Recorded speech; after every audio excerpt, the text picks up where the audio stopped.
Elhamdülillahi Rabbil alamin. Ve salatu ve selamu ala nebiyina Muhammed ve ala alihi ve ashabihi ecmain. Birinci negizde Allah Taalamga ibadat kılууда, Allah Taalamga sığınууда жүрөктөгү амалдар. Ошол бөлүктө келип, бир нече түрлөрүн алып келгенбиз Allah Taalam жардамы. Бүгүн al-isti'ana, wal-isti'aza, wal-istighatha деген бөлүмдөрүнө келдик. Мындайча айтканда, isti'ana деген бул Allah Taalamдан жардам суроо деген. Bunun dalili Fatiha сүрөсүндөгү 5-аят. Аллах Таалам Куранда айтат, бизге үйрөтүп атат. Мына ушундай деп айткыла, ияка набуду ва ияка настаин деген. Сага гана сыйынабыз, жана сенден гана жардам сурайбыз деген. Настаин деген сөз жардам сурайбыз. Ал эми хадисте пайгамбар алейхиссалату вассалам кабарлап, Тирмизиде келген хадисте Ибн Аббастан келет. Эмне деген? Идастаанта фастаин билла. Эгерде жардам сурай турган болсоң, анда Аллахтан жардам сура деп. Жардам суроо дегенде Аллах Тааламга болгон таянуу, Аллах Тааламга болгон тапшыруу, Аллах Тааламга болгон чын жүрөктөн ишенүү жана Аллах Тааламга болгон чырайлуу ой. Мына ушул нерселер адамда камтылыш керек сураганда. Аллах Таалам мага жооп берет, Аллах Тааламга таянам, Аллах Тааламга тапшырам, Аллах Тааламга ишенем. Ас-сиқа билла ва хусни зон билла ал-и'тимад ва тафуид деген ушун барды. Адам Аллахка жалынып, жалбарып сурап атканда, улуктоо менен, таянуу менен, бекем ишеним менен жана чырайлуу ойдо болушу. Эгерде ушул нерсе адам жүрөгүндө болбосо, биринчи адамдын башына бир муктаждык түшсө, материалдык жагына, оюна биринчи келсе, же ишенген адам бар сураса бере кое турган, жүрөгү бир махлукатка байланып калган, же өзүнүн бир капиталы, материалдык жерине, же бир мүлкүнө, Аллах сактасын, ошого таянып алган мусулман адам, момун адам башына оору түшсө дагы биринчи себептерге чуркабастан Аллахка жалынып жалбарып, дуа кылып суранат, жана таянат, жана ошол нерсени Аллахка тапшырат, жана чырайлуу ойдо болот. Ошол оору кечиксе дагы, эртелетсе дагы, узарса дагы жакшы ойдо. Мына бул дагы сурануу деген туугандар улуу ибадаттардан, жүрөк амалдарынан. Шейх Солих Фаузан хафизахулла сурануу дегенде эмне дегенде аныктамасы толабул аун, Аллах Тааламдан жардам суроо, жалынып, жалбарып, жардам суроону ушуну эмне дейт экен? Истиана дейт. Ияка настаин деп атканыңызда, бул жерден да Аллах Таалам бизге үйрөтүп атат. Сенден гана жардам сурайм деп. Сенден башкадан жардам сурабайм. Аллахым, сен гана мага жардам бере аласың деген Аллахтыкка таандык болгон, Аллахтын кудуретине, Аллах гана жардам бере ала турган нерседе мусулман, момун адам тек гана Аллахтан сураш керек. Жүрөгүн дагы, үмүтүн дагы Аллахка байлап тапшырыш керек. Анан бул жерде ширк боло турган нерсе, ушул жардам суроодо ширк боло турган нерсе, эгерде кимде ким адамдын кудурети жетпеген нерседе, бир махлукаттын кудурети жетпеген нерседе Аллахтан сурабай, махлукаттан сурай турган болсо, анда ал адам эмне болот? Ширкке түшкөн болот, Аллах сактасын. А эгерде адамдын кудурети жеткен нерсе, адам жанында турса, мисалы, кудурети жетип аткан болсо, ошол адамды себептеп көргөн болсо, жүрөгүн ага байлабаса, жардам сураса болот. Алып берип кой, муну ала кел, жеткиз койчу деген сыяктуу нерселер. Себеби ал адам биринчиден тирүү, экинчиден чакырганда дагы ошол жанында, анан үчүнчүдөн анын мүмкүнчүлүгү жетет, кудурети жетет. Анан төртүнчүдөн адам ал нерсеге жүрөгүн байлаган жок. Башыңызга келген адам аркылуу кандай жакшылык болсо дагы ошол биз эмне деп билебиз? Себеп деп билебиз. Ал адам ырыскыны бешенеңизге жазган Алла Таалам махлукаттар аркылуу себеп болуп келет. Анан ушул адамдан ажырап калсам эле менин күнүм бүтөт. Ушул адам же ушунун артынан күн көрүп атам. Эгер ошол жок болуп калса, же мен андан ажырап кетсем, жашоом токтоп калат дегендей жүрөгүндө сезгени болсо, Кудай сактасын, ал адамдын жүрөгүндө жардам Аллахка болгон байлануу жок, Аллахка болгон таянуу жок. Ошон үчүн махлукатка жүрөктү таянып, ага байланып калып каяктан келип чыгат? Адамда болгон кайдыгейликте. Жана ошол келип аткан жакшылыктарды түз өзүнөн байланып таянып алгандыгына. Al-isti'ana bi şeyin la yaqdiru alayhi illallah fa hadi sarfuha li ghayri illahi shirkun wa man ista'ana bi ghayri illahi fi şeyin la yaqdiru alayhi illallah fa innahu qad ashraka li'annahu sarafa naw'a min anwa'il ibada li ghayri illahi azza wa jalla.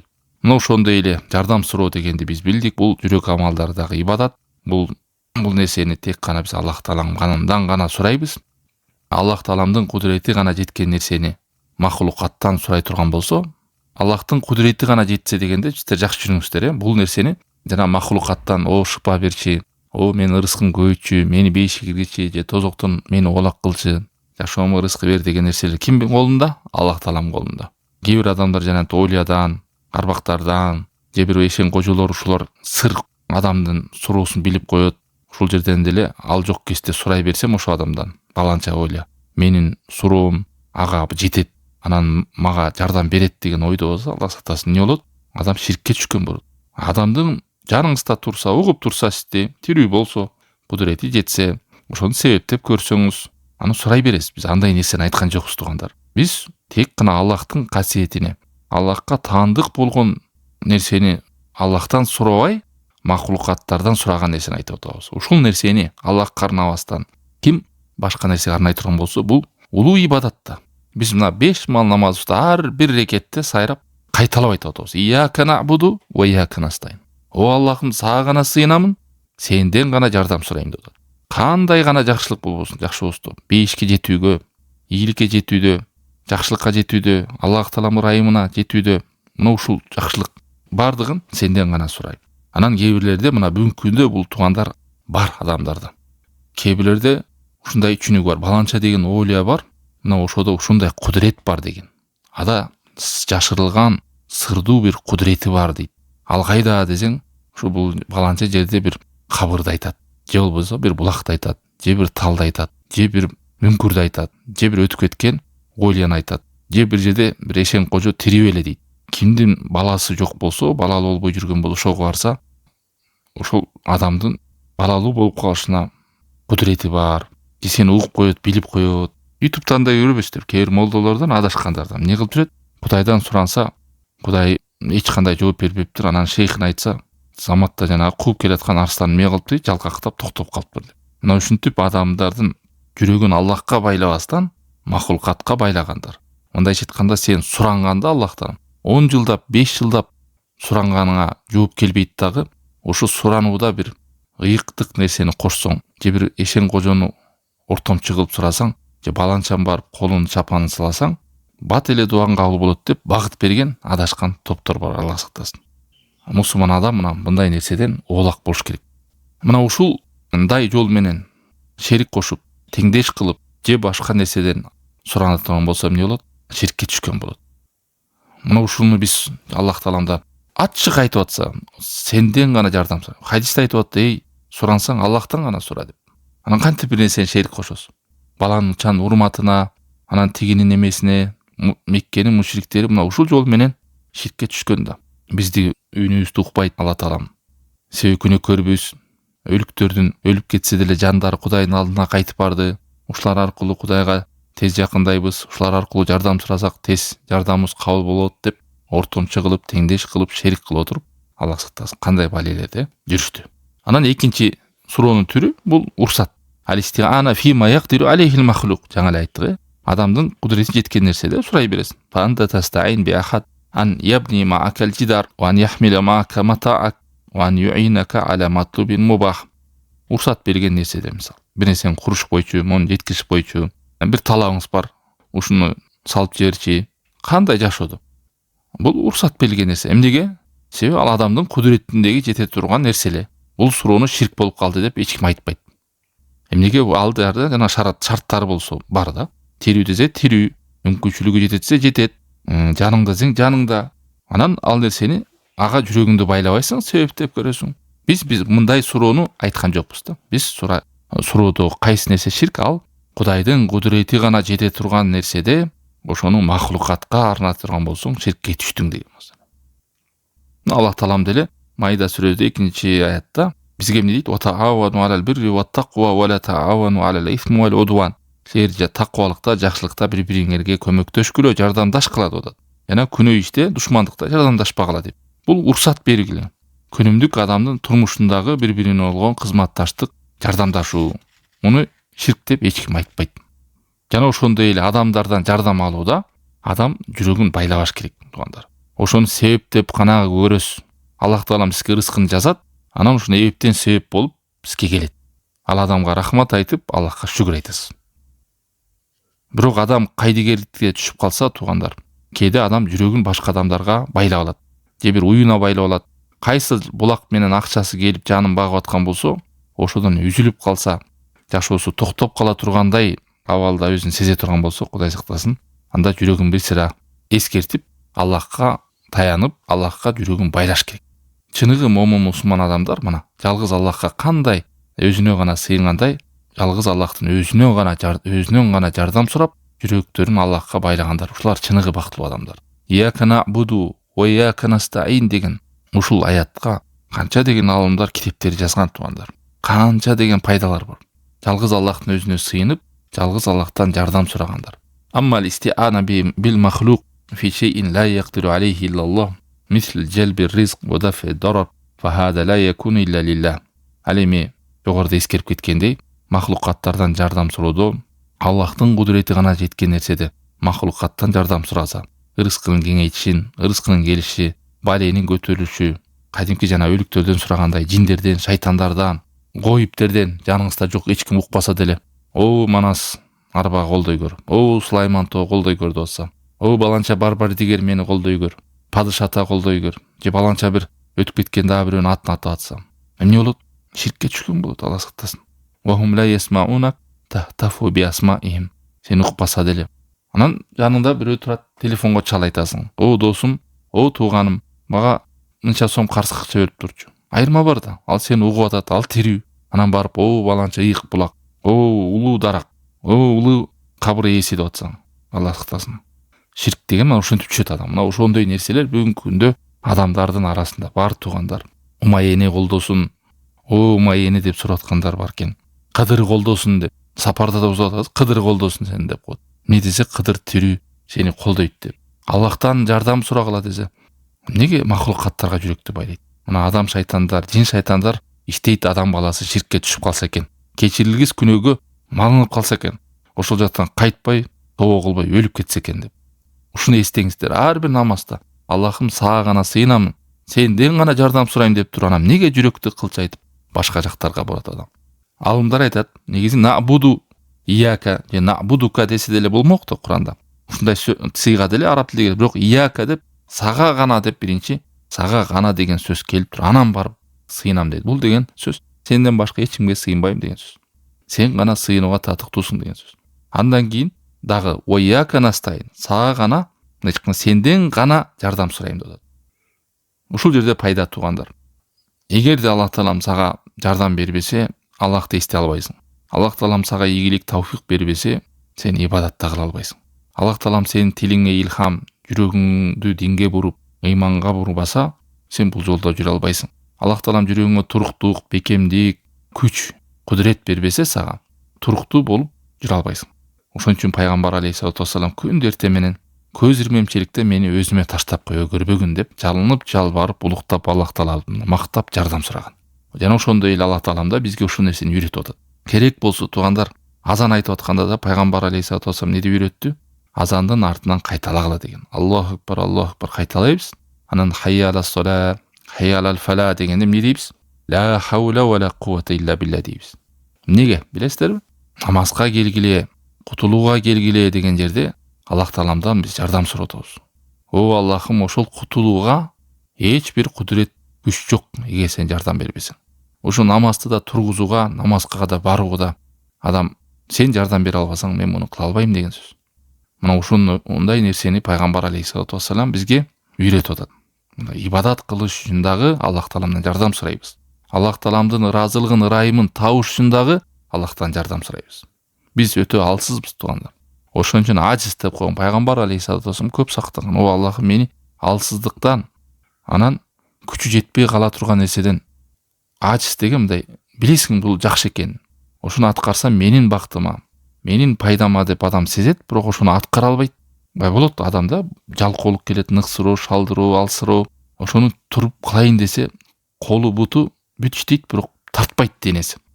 Ошентип адам ныксырап, шалдырап, алсырап, жалкоолукка түшүп, кичинекей деген нерсени аткара албайт. Жана мисалы азыр тренировка кылып аткандар, денесин тим эле ушундук күчтүү кылган адамдар байкагыла багымдатка тура албайт. Аларга тоодой бул нерсе. Ошон үчүн эгер жалгыз Аллах Тааламга сыйынсаңыз, жалгыз Аллах Тааламдан гана жардам сурап жүргөн болсоңуз, бул бактылуу адамдардын бактылуу адамдардын жолу деп аалымдар көп эскерет. Аллахка таянган, Аллахка тапшырган, Аллахка чырайлуу ишенген. Al-istiana ala mardatihi min a'zami wa ala zikrihi wa ala husni ibadatihi. Эң улуу чоң неаматтардан тугандар. Аллах Тааламдан биз жардам сурап, ыраазылыгына жетүүгө, аны эстөөгө, ибадатында шүгүрчүлүк кылууда, шүгүр кылууда жана чырайлуу ибадат кылууда Аллах Таалам бизге жардам берсе. Ошон үчүн пайгамбар алейхиссалату вассалам намазынын аягында эмне деп дуа кылган? Аллахумма инни аля зикрика ва шүкрика ва хусни ибадатик. О Аллахым, мага жардам берчи деген. Сени эстеп зикир кылып турууга, сага чырайлуу ибадат кылууга, сага рахмат айтып шүгүр кылуума. Ошон үчүн бул биз азыр Аллахтан жардам суроо десе эле биз эмнени элестетебиз? Көпчүлүк адамдар ырыскыны эстейт, жакшылыкты эстейт. Бирок мындан дагы ырыск дегенде ушул материалдык жагынан акча болсун, тамак аш болсун, кийим болсун, үй болсун, бала чака. Бирок мындан да чоң жакшылык адамга ыйманда жүрүшү, хидаятта бекем болушу, ушул ширкке малынбай, ошол жакка ширктин торуна түшпөй өтүп кетиши, Аллах Тааламдын ыраазылыгына табышы, Аллах Тааламдын ырайымына кетиши. Ошого жетүүгө Аллахтан жардам суроо эң чоң жардам суроо. Бул ибадат. Кээде адам ошол нерсени унутуп да калышы мүмкүн. Ошон үчүн пайгамбар алейхиссалату вассалам дайыма намаздын аягында ушул Аллахты зикир кылууга, Аллах Тааламды ибадат кылууда жана Аллах Тааламга шүгүр кылууда жардам сураган, хидаятта жардам сураган. Эң көп дуалардын биринде Аллахым жүрөктөрдү оодарып турчусуң, менин жүрөгүмдү дилиңе бекем кылчы деп. Жүрөктөрдү алмаштыруучу Аллахым, менин жүрөгүмдү сага баш ийүүдө, сага ибадат кылууда, сага жакындоодо туруктуу кылчы деп пайгамбар алейхиссалату вассалам жалынып жалбарып көп дуа кылган. Wa iyyaka nasta'in bara'atu min al-hawl wal-qura wal-quwwa wa anna al-insana la quwwata lahu illa billah wa la yaqdiru illa billah wa hadha ghayatu at-ta'abbud lillahi idha tabarra'a min ash-shirk wa tabarra'a min al-hawl wa min al-quwwa fa hadha ghayatu at-ta'abbud lillahi azza wa jalla. Wa iyyaka nasta'in, сагана сенден гана жардам сурайм дегенде адам билет, эч кандай күч, кудурет жок экен. Бул тек гана Аллахка гана экен. Аллах менен гана мен күчтүү болот элем. Аллах Таалам жардам берсе гана мага жардам келет. Аллах Таалам ийгилик берсе гана мен ийгиликтүү болом деген нерсе адамдын жүрөгүнө отурса, Аллах Тааламдан гана жардам сурай турган болсо, бул улуу ибадат болуп саналат. Ширктен кийин, ширктен сак болсо эле адам анан өзүнө таянбай, өзүнүн күчүнө таянбай, жалгыз Аллахка ана таянып, жалынып жалбарып суроо эң чоң ибадаттардан тугандар. Канча деген адамдар ушул улуу ибадатты билбей, жүрөгүн бир намазы бар, бирок жүрөгү башка нерсеге таянып калган. Бир жери ооруса, сразу дарыга чуркашы мүмкүн, же врачка чуркайт. Айрымдар кээде дем салдырам десе, ошо дем салдырганда да демге, адамга таянып алат. Алла сактасын. Жүрөктү Аллахка байлап, анан себептерди аткара берет. Бул бөлүм ушу менен бүтөт, туугандар. Дагы бир эскертип коеюн. 4 шартты ушу эстеп калыңыздар. Ушу 4 шарт менен кайсы ширк экенин айырмалап каласыздар. Аллах Тааламдан сурай турган нерсени махлукаттан сурабайсыз. Эгер Аллахтын гана кудурети жете турган нерсени махлукаттан сураган болсоңуз, эмне болосуз? Ширкке түшкөн болосуз. Аны кантип мен айырмалайм? Жананы коюңуз. Биринчи, ширк болбосун десеңиз, ушу 4 нерсени эстеп жаттап калыңыз. Биринчи, тирүү болсун сураган затыңыз. Экинчи, тирүү болсун дегенде жанандай өлүк бөлүктөн суроо деген сөз, Экинчи, ал адам жаныңызда болсун. Көбүнчө жана ширк кылгандар байкасаңыздар, жанында жок нерсени сурайт. Дуа кылып, Умайене, Манас ата, Сулайман то жанында турабы? Тирүүбү? Тирүүдө эмес, өлүк. Жанындабы? Жанында эмес. Жана Эшен кожодон сурагандар. Өзү биякта турат, Бангладештен сурап атат. Өзү үйүндө турат, ал башка айылда болушу мүмкүн, бир кожосу. Не десең, алды ушундай кудурет бар, алды угат деп ушинтип Аллах сактасын. Анан үчүнчүсү, ал ошону аткарыла турган болуш керек. Аткарылат дегенде күнүмдүк адамдардын жашоосундагы эле нерсе кадимкидей. Кааласаңыз чалсаңыз болот, чалсаңыз деле ошол сиздин жаныңызда болгондой өкүмүн ала берет. Себеби дегенде сиз аны менен сезип кармала тургандай мамиле болуп атат да. Сизди угуп атат, чалабызбы, WhatsApp менен жазасызбы азыркы күндө. Анан Оля, барбар дигер дабыр бирдеке деген сөздөрдү менен атып алып, мага жакшылык бери көрчү, менден балени көтөрө көрчү, мага шыпа бери көрчү деп атса бирөө. Бир талдан же дарактан, оттон, же бир мүрдөлөргө барып алып, же бир ыйык жерге барып алып ушуну атын атап атса, же бир арбактардын атын атап атса. Анан төртүнчүсү эмне экен? Ошол махлукаттан келген нерсени сиз жүрөгүңүздө ошол нерсеге байлап салбайсыз. ушунун артынан күн көрүп атам, ушул болбосо мен жок болом, курuyм деп антип эмес, аны себеп катары гана көрөсүз. Тирүү болуш керек, анан ал адам болуш керек, анан үчүнчүсү кудурети жетиш керек. Мына ушул шарттар болсо, жана ошодон келген нерсени жакшылыкты эмне деп билесиз? Себеп деп билесиз. Жүрөгүңүздү ага таянып калбайсыз. Мына ушул нерсе менен альхамдулилля адам ширктен оолак болот. Ал эми ширкке чыгып аткандарды байкасаңыздар, ушул 4 нерсенин биринде бар да. Же жок нерседен суранып аткан болот жардам. Же болбосо ал нерсенин кудурети жетпеген нерседен суранып аткан болот. Же болбосо ал нерсе жанында эмес. Ушул эреже катары жаттап алып туруп ушуга салсаңыздар түшүнүктүү болот. Кабырга барып суранып аткандар кайсы шарттар келбей атат? Биринчиден тирүү эмес. Өлүк. Кудурет жетеби ушул? Кудурет жетпейт. Өлүктөр наоборот бизге муктаж туугандар. Биздин дуабызга, аларга кечирим сурашыбызга Кудайдан жалын жалбарып. Анан кантип арбактардан үмүт кыласыздар? Кантип арбакка катан үмүт кылат? Анан жардам суроо дегенде Аллах Тааламдан жанагы нерселер жүрөктө болуш керек. Чырайлуу, Аллах Тааламга таянуу, Аллах Тааламга тапшыруу, Аллах Тааламга бекем ишеничте болуу. Ошол дуаңыз, жардамыңыздын натыйжасын азыр көрбөсөңүз дагы Аллахка жакшы күмөндө, жакшы ойдо болуу. Аллах Таалам таштап салды мени, жардам бербей койду деп дуаңызды токтотуп салбаңыз. Сиз билбейсиз, ал суранычыңыз менен балким Аллах Таалам сизди ошол жакшылык башыңызга келсе, ал сиздин бактыңызсыз болуп калышыңызга себеп болмок. Ошону Аллах Таалам билип сизге кечиктирди. Же ошол менен сиздин даражаңызды көтөрүп атат. Же ошол менен сизди бир балейден сактап атат. Же анын белегин кыяматка айымда берейин деп атат. Кайсы бир адам дуа кылып, жалынып жалбарып сурап келаткан токтотсо, ошол күндөн баштап ибадаты токтойт да, сурануу деген. Дуа кылуу, жалынып жалбаруу деген улуу ибадат. Ибадаттын баары ушул нерседе камтылган, дуада. Жана айттык, эң улуу нерсе суранууда. Абалкы биринчи турган нерсе эмне десе, бул Аллах Тааламдын өзүнө гана сыйынууда, ибадат кылууда жардам суроо. Бирок көпчүлүк адамда жардам дегенде эле күнүмдүк турмушундагы бир кыйналып калган нерседен эле сурай калсам эле, ушул бере калса, ушул чоң жардам деп ойлошот. Бирок Аллах Тааламдын эң чоң жардамы сени хидаятта бекем кылышы. Ошон үчүн бизге үйрөтүп, күндө ушуну сурангыла деген. Күндө эмес, ар бир намазда. Ар бир намазда эле эмес, ар бир рекетте. О Аллахым, сага гана сыйынамын, сенден гана жардам сурайм. Бүт нерсемди. Ушуну жүрөккө бекем отургуш керек туугандар. Ушул баптагы жүрөк амалдары не дейт экен? Ал-истиана дейт. Истиана. Анда бул жардам суроо. Эми дагы бир бөлүгү бар, ал истиада дейт. Истиада. Истиада менен истиананын айырмасы, тигиде жардам сурай турган болсоңуз, истиадада коргоо тилейсиз Алла Тааламдан. Сизди жамандыктан сакташын, коргоо тилөө дегенде. Аузу биллахи дегенде да коргоо тилеп атасыз Аллах Тааламдан. Мени шайтандын азгырыгынан коргоо Аллах Таалам. Жиндердин азгырыгынан мени коргоо деп. Ал истиада Аллах Тааламдан сактанууну тилөө. Бир балеге түшүп калуудан мурун ошодон Аллах Тааламдан коргоо, ошол балени сизге жолуктурбашын, ошол зыянды сизге тийбешин Аллах Тааламдан жардам сурайсыз. Ушуну эмне дейт экен? Истиада дейт, айырмасы. Биринчи истиана деген ал жардам суроо жалп. Истиада коргоо, сактанууну Аллах Тааламдан суроо. Бул дагы Аллах Таалам бизге үйрөтүп Куранда келген. Бул дагы некен улуу ибадаттардан. Жүрөктөгү ибадаттардан. Фалак сүрөсүнүн 1-аят дейт: "Эй Мухаммад, айткын, кул ауду би роббил фалак" деген. Сен айтып, ушинтип дуа кылгын деп Аллах Таалам бизге үйрөтүп атат. Мен сени менен ушул таңды жараткан, адамдарды жараткан, аламдардын роббиси болгон Аллах менен сактанамын деп. Коргоо тилеймин деп. Мына ушул коргоо тилөөнү дагы, сактанууну дагы кээ бирлер кимден сурайт экен? Аллахтан эмес, башка нерселерди айтып коргоо тилейт. О арбак, мени коргой көр. О олия, мени сактай көр деп атса. Мына мурунку жахилият деп коет, исламга чейинки доордо. Анан пайгамбар алейхиссалату вассалам келгенде да ушул ширктердин, ушундай мушриктердин кадамдары болгон.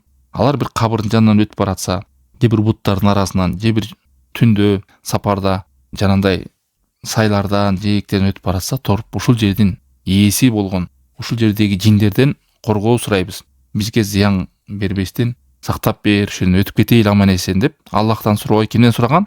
Ошол жердин ээлеринен сураган. Бизде кыргызда айтып койгон, могу үйдүн ээси бар экен деп. Туңуздарбы ушундай сөздү? Ал жерде абайлагыла, ээси бар деп коет. Баягы жаш балдарды коркуткандай бөкөчө бар, бөө бар абайла дегенде. Анан эмне кылам десе, мына шайтан ушинтип үйрөтүп салган адамдарга. Ал жерге барганда, эй ушул үйдүн ээси, же ушул чөлкөмдүн, ушул тоонун түндө баратканда ээси, мен өтүп баратам, мени сактай көр, зыяныңды бере көрбө, мени коргой көр деп туруп, ошол жердеги жин шайтандардан мурункулар менен жардам сураган Алла сактасын. Эгер угуп калсаңыз Кудай сактасын, ушунча баланча деген жар бар, же тоо бар, үңкүр бар, ал жердин өзүнүн ээси бар десе адам коркот да. Эмне кылам ал жерде? Ошол жерге өтүп баратканда сен бир борсок бышырып апарып таштап кой, же кой союп апарып кой, же ошол жерге келип отуруп туруп, ай ушул жердин ээси мени сактай көр деп суранып койсоң, сага зыян болбойт десе, жүрөгүндө таухиди жок, Аллахка болгон жүрөк амалындагы бул улуу ибадат экенин билбеген адам, ширкти түшүнбөгөн, таухид билбеген адам не кылат ошону? Жин сүрөсүнүн 6-аятында Алла Таала айтат: "Ва аннаху кана риджалу минал инси яудуна би риджали минал жин фазадухум рахака." Эркектерден, адамдардан мына ушундайлар болчу эле дейт. Алар бир жерден өтүп баратып, ошол жердеги жиндерден, шайтандардан жардам сурачу эле. Жардам сурап, Алла Таала мына ушул Аллахтан жардам сурабай, Аллах Тааламдан коргоо тилебей, жин шайтандардан коргоо тилеген үчүн Алла Таалам жазалап, дагы жүрөгүнө коркуулор салып коюшат. Ал эми Аллахка таянган, Аллахтан коргоо тилегенге Алла Таалам жүрөгүнө бекемдик берет. Жин шайтандар ал адамдан коркот. Канал араб фи жахилиятихим ида назалу фи маканин минал ард якулу ахадухум ауду би сайиди хадал вади. Эми жахилиятта дагы ушулдай болгон. Бир жардан, бир чөлкөмдөн жанагындай ээн жерлер болот го. Эки тоонун ортосунан ошон түдөн өтүп баратканда, мен сактанам ушул жардын, ушул тоонун, ушул аңдын, ушул үңкүрдүн ээси менен жардам сурайм. Ушул жердин жиндердин башчысы менен жардам сурайм. Менин ушул жерде зыяндарынан мени сактай көрчү деп. Ушул нерсе пайгамбар алейхиссалату вассаламга жеткенде, биз ушинтип сактанганбыз, ушундай кылып айтчык эле деген эмнеде үйрөттү? Бул жалган, бул ширк, бул туура эмес деп туруп, пайгамбар алейхиссалату вассалам мына биз күндө эртең менен 3 жолу кайталап аткан дуаны үйрөткөн сахабаларына. Эгерде кимиңер бир жерге түшүп калсаңар, же бир жанагындай үйгө кирсеңер, ээн жер болобу, кирер менен ушул сөздү айткыла деген. Аузу би калиматиллахи таммати мин шарри ма халак. Мен Аллах Тааламдан коргоо тилейм, анын толук сөздөрү менен. Толук сөздөр деген бул Куран, Аллах Тааламдын сөздөрү менен. Өзү жараткан махлукаттарынын жамандыгынан мени сактай көр Аллахым деп. Кимде ким ушул нерсени 3 жолу айтса, лам ядурруху хатта яртахила мин манзилихи залик. Ошол жерден көчүп кеткенге чейин, же чыгып кеткенге чейин, өтүп кеткенге чейин эч нерсе зыян бербейт деген. Жана жүрөгүңүз коркуп, үңкүр болобу, жар болобу, тоо болобу, караңгыда кандай жерден өтүп баратсаңыз, мүрдө болобу, ошондой бир коркуу пайда болсо, ушул дуаны айтыңыз. Ээн үйлөргө киргенде деле айтыңыз. Аузу би калиматиллахи таммати мин шарри ма халак деп 3 жолу аузу би калиматиллахи таммати мин шарри ма халак. Бул Муслимде келген. Ким үйрөтүп атат? Пайгамбар алейхиссалату вассалам үйрөтүп атат. Ал эми пайгамбарга чейин жана мушриктер кантип келген? Ушул үйдүн ээсинен жардам сураймын. Мага зыян бере көрбөчү деп жалбарышкан. Же бир аң, үңкүрдөн бир жиндерден сураган. Аллах сактасын.